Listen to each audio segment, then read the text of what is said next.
et la marche ou le vélo. La matinale de Radio Classique avec David Abiker. 8h13, on retrouve Guillaume Tabar pour l'éditorial avec Le Figaro. Bonjour Guillaume. Bonjour David. Un accord a été trouvé hier soir, très tard, in extremis à l'Assemblée sur la hausse de la CSG. Peut-on dire que Sébastien Lecornu a sauvé son budget de la sécurité sociale ? Alors pas encore, David, pas encore. Mais incontestablement, une étape positive a été franchie pour lui.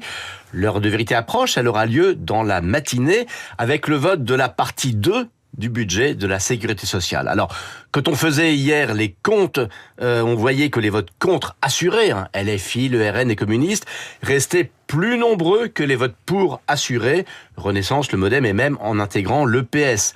Mais ce qui a fait bouger les choses hier soir, c'est ce vote intervenu tard dans la soirée sur la CSG. Vous savez, une hausse de la CSG sur les revenus du capital était une des exigences du PS pour compenser la suppression de la réforme des retraites, mais cette hausse, elle allait toucher aussi les petits revenus d'épargne, comme les assurances vie ou les plans d'épargne logement, et LR notamment, mais aussi Horizon, ne voulait pas en entendre parler.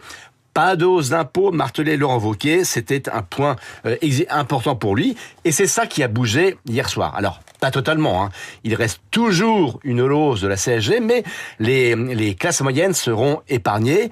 Ça a rassuré LR et le PS l'a accepté, d'où ce vote positif qui annonce sans doute un vote positif ce matin. Alors malgré ça, ce fut quand même hier une journée et une folle soirée dans l'hémicycle. Qu'est-ce qui a permis de faire bouger les lignes ? Ah oui, journée folle, vous avez raison, car Sébastien Lecornu savait qu'il jouait son va-tout. Alors hier, mobilisation a rimé avec dramatisation.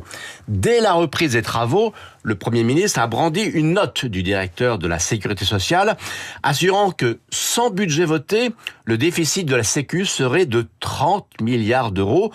30 milliards au lieu des 20 pour l'instant inscrits.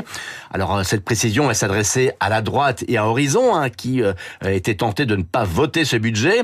En gros, Lecornu leur a dit: vous m'accusez d'avoir trop cédé aux socialistes, d'avoir laissé filer les déficits, mais c'est ça ou 30 milliards. Autrement dit, c'est peut-être pas terrible, mais c'est mieux que si c'était pire.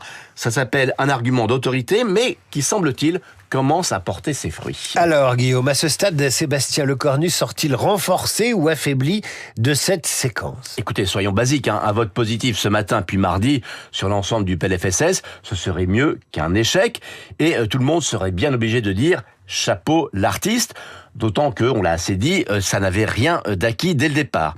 Mais d'abord, une étape franchie ne voudra pas dire la bataille gagnée, car après ce fameux PLFSS, le budget de la sécurité sociale, il restera à faire passer l'autre budget, le budget général, et là on va revivre la même dramaturgie, le même suspense. Et puis surtout à l'arrivée, il faudra quand même prendre en compte et faire le compte budgétaire, mais aussi le compte politique, de toutes les concessions faites au PS. Et on l'a peut-être pas vu, mais il y en a encore hier soir de nouvelles, puisque le Premier ministre a renoncé à augmenter les franchises médicales.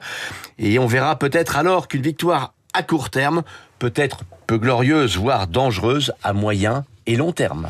Et Guillaume, vous nous ferez peut-être l'histoire de la relation harmonieuse qu'il y a eu entre Olivier Faure, le patron du PS, et Sébastien Lecornu, le Premier ministre. Ça peut peut-être faire une chronique un matin, ça. On y reviendra certainement. Quand on ira à la conclusion de cet épisode budgétaire.